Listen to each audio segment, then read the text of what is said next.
قیام کے لیے اٹھتے وقت زمین پر اعتماد نہ کرنا، یہ بھی غلطی ہے۔ یعنی جب ایک آدمی 2 سجدے کرنے کے بعد قیام کی طرف جائے گا، کھڑا ہوگا، کھڑے ہوتے وقت میں اس کو چاہیے کہ وہ زمین پر ہاتھ ٹکا کر اٹھے۔ ابو قلابہ سے روایت ہے، کہتے ہیں جاءنا مالک ابن الحویرث، ہمارے ہاں مالک ابن حویرث رضی اللہ تعالیٰ عنہ آئے، فصلی بنا فی مسجدنا ھذا، تو انہوں نے ہماری اس مسجد میں ہمارے ساتھ نماز پڑھی، یعنی ہمیں نماز پڑھائی، فصلی بنا، ہم کو نماز پڑھائی۔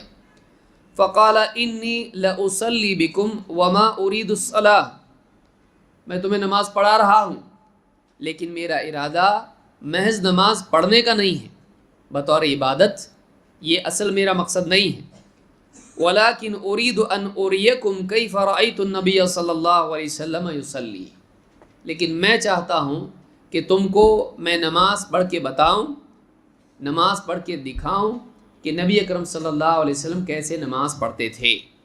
تعلیم کے لیے اپنا عمل دکھانا ریاکاری نہیں ہے۔ سمجھ میں آیا؟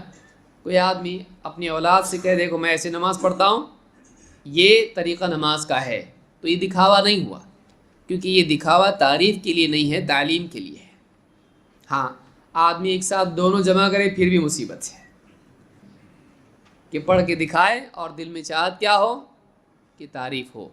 تو لوگوں کی تعریف کے لیے عمل کرنا اور عمل دکھانا ہی برا ہے، لیکن آدمی کی نیت لوگوں سے تعریف کی نہ ہو اور وہ لوگوں کو دکھائے، اس میں کوئی حرج نہیں ہے، شرط ہے کہ تعلیم کے لیے ہونا چاہیے، دوسروں کی ترغیب کے لیے ہونا چاہیے۔ تو قال ایوب، راوی حدیث کے ایوب کہتے ہیں قلت لأبی قلابہ، میں نے ابی قلابہ سے کہا وکیف کان صلاتہ، مالک ابن حویرث رضی اللہ تعالیٰ کی نماز کیسی تھی، کیونکہ انہوں نے دیکھا۔ قال مثل صلاة شیخنا ھذا، کہا کہ ہمارے جو شیخ ہیں، بزرگ ہیں، ان کی نماز کی طرح تھی، یعنی عمرو ابن سلمہ کی طرح یہ نماز تھی۔ قال ایوب وکان ذلک الشیخ یتم التکبیر، یہ جو شیخ تھے عمرو ابن سلمہ، یہ کیا کرتے تھے، تکبیر پوری کہتے تھے، یعنی مقامات پر جہاں جہاں تکبیر ہے برابر تکبیر کہتے تھے۔ وَإِذَا رَفَعَ رَأْسَهُ عَنِ السَّجْدَةِ الثَّانِيَةِ جَلَسَ وَاعْتَمَدَ عَلَى الْأَرْضِ ثُمَّ قَامَ، جب دوسرے سجدہ سے فارغ ہوتے تھے تو بیٹھ جاتے تھے اور زمین پر اعتماد یعنی ٹیک لگاتے تھے، اس کے بعد کھڑے ہوتے تھے، زمین پر ہاتھ ٹکا کر وہ کھڑے ہوتے تھے۔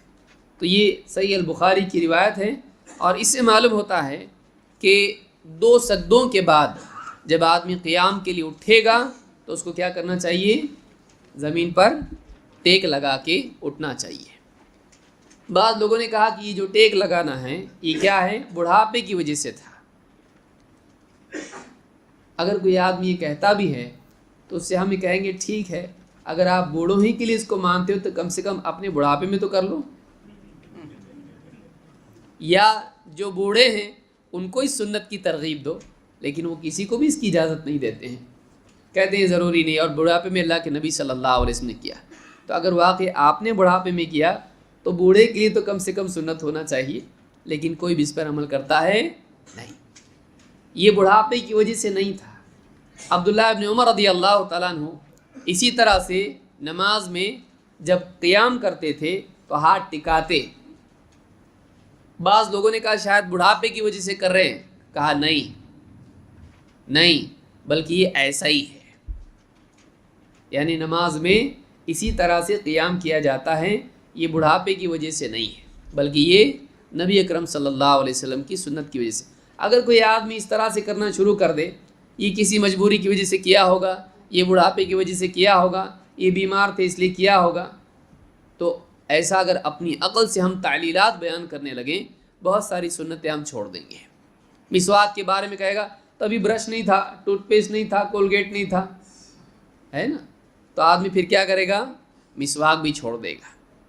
سفید لباس بولے گا دوسرے کلر نہیں تھے، کچھ بھی بول سکتا ہے۔ تو جتنے بھی مستحبات ہیں اسی لیے آج دیکھیں بہت سارے لوگ داڑھی واڑی کے بارے میں بھی کہتے ہیں، اس زمانے میں لوگ رکھتے تھے، آج بغیر داڑھی کا زیادہ ہینڈسم مانا جاتا ہے، اس زمانے میں داڑھی والا ہینڈسم مانا جاتا تھا۔ تو اس طرح کی جتنی چیزیں ہیں، انسان کا فساد شروع ہوتا ہے جب دین کے معاملات میں وہ اپنی عقل سے علتیں بیان کرنے لگتا ہے۔ نبی صلی اللہ علیہ وسلم نے کیا بتلایا؟ صلو کما رأیتمونی اصلی۔ اگر کوئی عمل ایسا ہوتا جو بڑھاپے کی وجہ سے ہے، جو تعبدی نہیں، تو آپ کیا بتاتے؟ صحابہ کو بولتے نا، یہ میں بڑھاپے کی وجہ سے کر رہا ہوں، یہ دین نہیں ہے، اس طرح سے آپ بتاتے ہیں۔ لیکن آپ نے کہیں بتایا اس طرح سے؟ نہیں۔ لہٰذا ایک آدمی اپنی عقل سے نبی صلی اللہ علیہ وسلم کے اعمال کو، یہ مجبوری سے تھا، یہ بڑھاپے سے تھا، یہ فلاں وجہ سے تھا، اپنی عقل سے نہ کرے۔